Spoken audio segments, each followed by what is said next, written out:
ചെറുതുരുത്തി കൊലപാതകത്തിൽ 4 പേർ പിടിയിൽ. കോയമ്പത്തൂരിൽ നിന്നാണ് ഇവരെ കസ്റ്റഡിയിലെടുത്തത്. 5 പേരാണ് കൊലപാതകത്തിന് പിന്നിലെന്നാണ് പോലീസിന്റെ നിഗമനം. നിലമ്പൂർ വഴിക്കടവ് സ്വദേശി സൈനുലാബ്ദിനെ ഇന്നലെയാണ് ഭാരതപ്പുഴയിൽ മരിച്ച നിലയിൽ കണ്ടെത്തിയത്.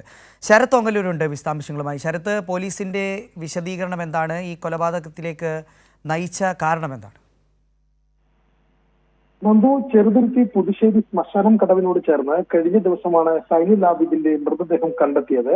ഈ മൃതദേഹം കണ്ട സാഹചര്യത്തിൽ തന്നെ പോലീസിന് ഇത് സംബന്ധിച്ച് ചില സംശയങ്ങൾ ഉണ്ടായിരുന്നു. അതിനെ തുടർന്ന് പോസ്റ്റ്മോർട്ടം നടപടികൾ നടത്തി. പോസ്റ്റ്മോർട്ടം നടപടിയിൽ അത് മർദ്ദനത്തിനിരയായിട്ടാണ് ഇവർ കൊല്ലപ്പെട്ടത്, ഈ സൈനുലാബിദ് കൊല്ലപ്പെട്ടത് എന്ന നിഗമനത്തിലെത്തി.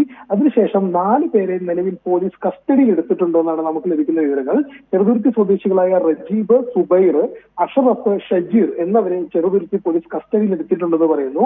ഇവരെ കസ്റ്റഡിയിൽ എടുക്കുന്നത് കോയമ്പത്തൂരിലെ ഒരു ഗ്രാമത്തിൽ വെച്ചാണ് കസ്റ്റഡിയിൽ എടുത്തിരിക്കുന്നത്. പ്രതികൾക്ക് ഈ പറയുന്ന സൈനുലാബിദുമായിട്ടുള്ള മുൻവൈരാഗ്യമാണ് കൊലപാതകത്തിലേക്ക് കലാശിച്ചത് എന്നാണ് പോലീസ് നമുക്ക് തരുന്ന ഒരു വിവരം എന്ന് പറയുന്നത്. സംബന്ധിച്ച് പറയുന്നത് ഇങ്ങനെയാണ്: തിങ്കളാഴ്ച ഉച്ചയ്ക്ക് 2:30 കൂടിയിട്ട് സൈനുലാബിദിനെ ഈ സംഘാംഗങ്ങളെല്ലാം ചേർന്ന് അവരുടെ ഒരു കേന്ദ്രത്തിലെത്തി മർദ്ദിക്കുകയായിരുന്നു. ഈ മർദ്ദനത്തിനിടയിൽ തിങ്കളാഴ്ച ഉച്ചയ്ക്ക് 2:30 തൊട്ടുള്ള മർദ്ദനമായിരുന്നു. അതിനിടെ സൈനുലാബിദ് കൊല്ലപ്പെടുകയായിരുന്നു. ഈ കൊല്ലപ്പെട്ട സൈനുലാബിദിന്റെ മൃതദേഹം ഭാരതപ്പുഴയിൽ ഉപേക്ഷിച്ച് പ്രതികൾ രക്ഷപ്പെടുകയായിരുന്നു. ഇവർ പോയത് കോയമ്പത്തൂരിലേക്കാണെന്ന് പോലീസിന് രഹസ്യ വിവരം ലഭിച്ചു. അതിന്റെ അടിസ്ഥാനത്തിൽ നടത്തിയ പരിശോധനയിലാണ് ഈ 4 പേർ പിടിയിലായത്.